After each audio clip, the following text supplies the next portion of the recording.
Hello everyone! Ang ating video ngayon ay maglilinis ako ng aking front yard kasi parang gubat na po tingnan. Yung tingnan nyo guys, ito yung aking front yard na hindi ko na maintindihan kung ano ng forma niya. Yun ang aking Christmas cactus. Karamihan sa kanila ay patay. Ito, kulang ng tubig, dry na dry. Kailangan ko talaga siyang bigyan ng atensyon, kasi nang dahil din sa naku po, yan, walang tubig, patay siya. Alam niyo itong Christmas cactus ay namumunga around Christmas time, Christmas season, like December. Sana masagip ko pa sila, ma-rescue ko pa para marami tayong Christmas cactus. Naku po, ito wala na talaga ang pag-asa. Marami tayong Christmas cactus sa ating labas ng bahay pag Christmas time, Ito naman, punong-puno siya ng tubig. Bakit kaya? Ayan, may siya, may itong na to, hindi makalabas ang tubig kaya puno. Sana naman hindi siya mamatay. So it's time to cut this, remove this trash all over here. Parang gubat talaga guys, Tapos ito namang mga ko, kalakihang cactus, ayun, natumba. Mag-repair ako ng aking front yard ngayon.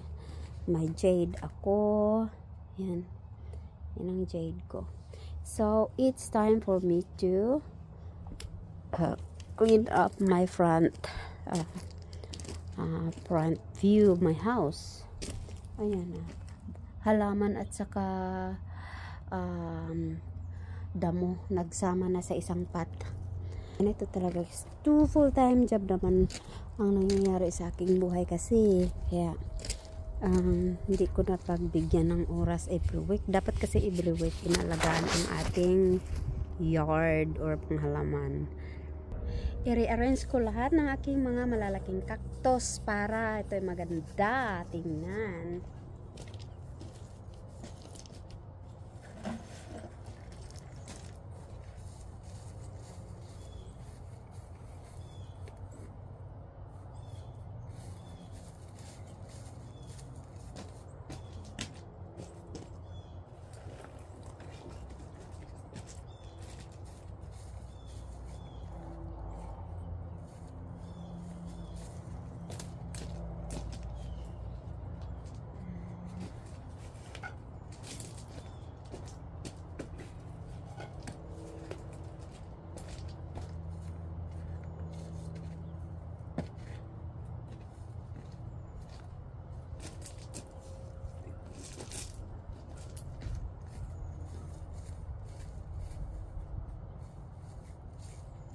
Oh my God.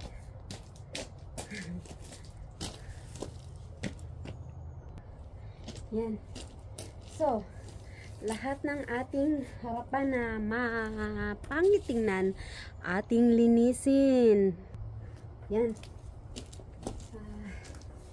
Ito ay kamates.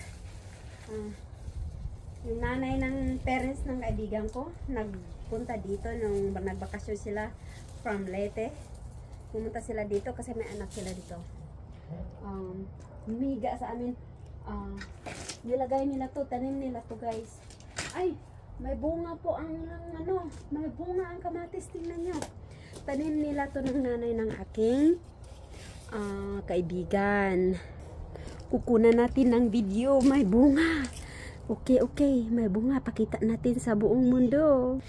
Ito yung kamatis na tinatanim ng aking ate Carmen at saka yung aking Kuya Ray, may bunga. Kaya pwede na yan panglagay sa ating fish nilagang isda. Yan. Kukunin na natin ito guys kasi malamig na para makapaglinis na ako ng tuluyan ng aking front yard. Ayan. Yan po ang bunga. Maganda ang bunga. Wala pong masyadong mga bugs. Matigas siya. Bakit ganun? Dalawa. Ayan, dalawa po ang bunga ng kanilang kamatis na iniwan para sa akin. Ano? Bye-bye kamatis na. Yan. Bunot na lahat. Ano?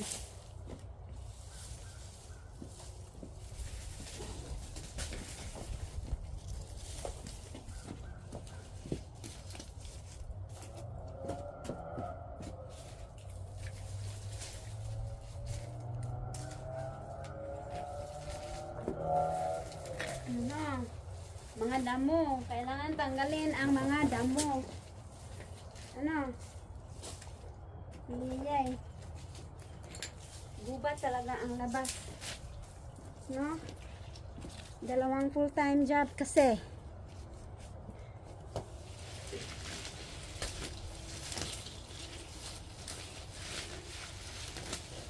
So, dumadami ang ating leryo guys, kaya kailangan na nating bunutin yung iba.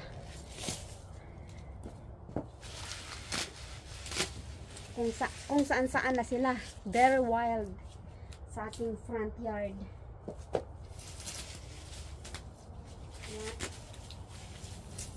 Bawas-bawasan natin kasi they are everywhere. My God.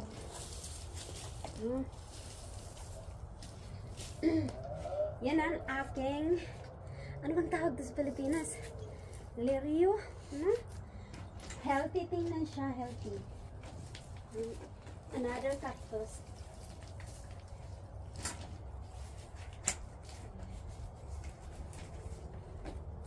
Ay, nako. Nakapaglinis tuloy ako. Galing pa ako ng work.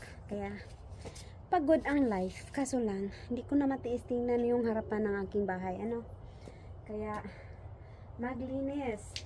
Maglinis na maglinis.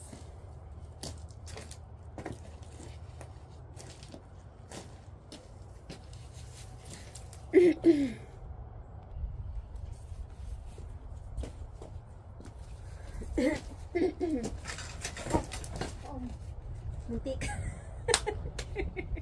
Muntik ka na. Tama, May.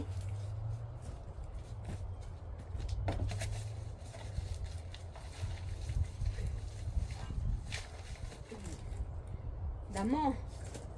Bunutin ng mga damo na nagbibigay ng sakit ng mata sa harapan ng aking bahay. Kailangan malinis.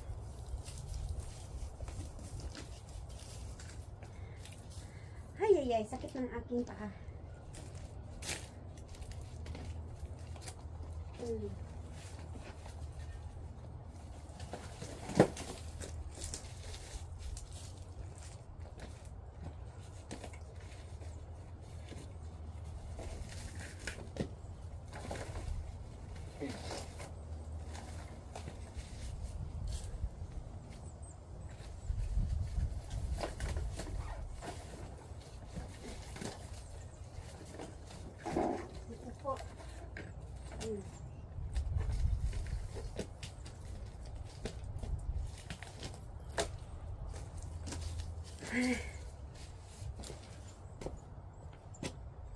Puputulin natin yung ating lirio na nagkakalat na sa harapan ng bahay natin. Ano?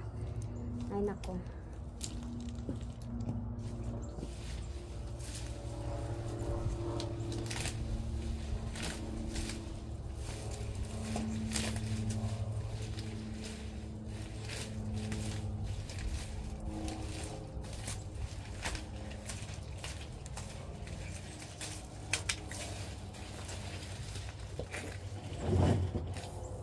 Yan guys, mamaya pagdating ng asawa ko, kalbo na yung harapan namin.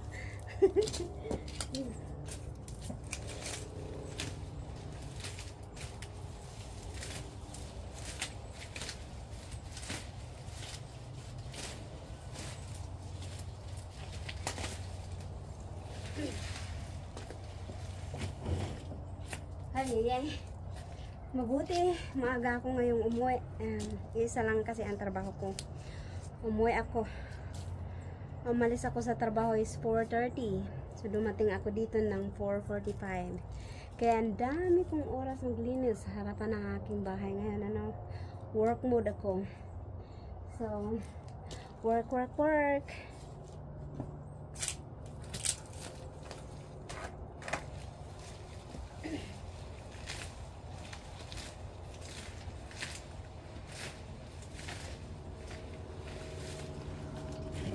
Minsan guys, may ahas dyan. Kaya ingat na ingat ako. One time, nagguna ako dyan, no? Linis. May ahas nagtago. Ngayon wala. Takot ako sa ahas. Ayun na ayaw ko sa lahat yung ahas talaga. Ay.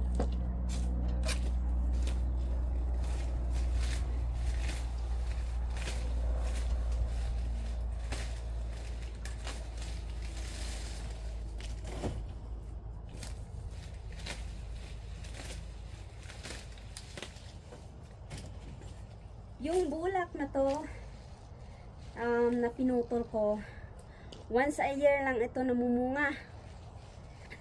Kaya, hindi siya maganda, pero ang bulak niya, once a year lang. Kaya, ang hirap naman alisin, no? Kasi pag once nakabulak siya, 1 month siyang nanatili na maganda.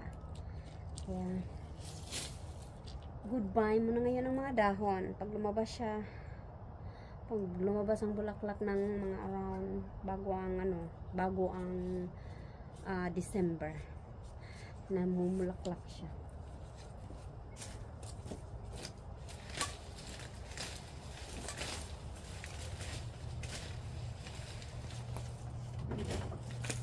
Oh my gosh.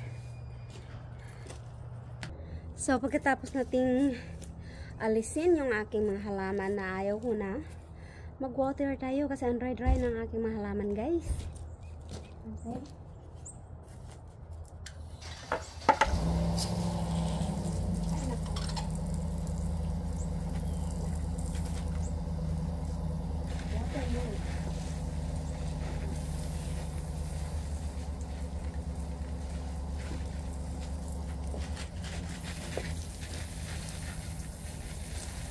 Water mode. Water. Nauuhaw yung aking mga halaman. Long time no see ko sila. Sobrang busy. Water there, water here.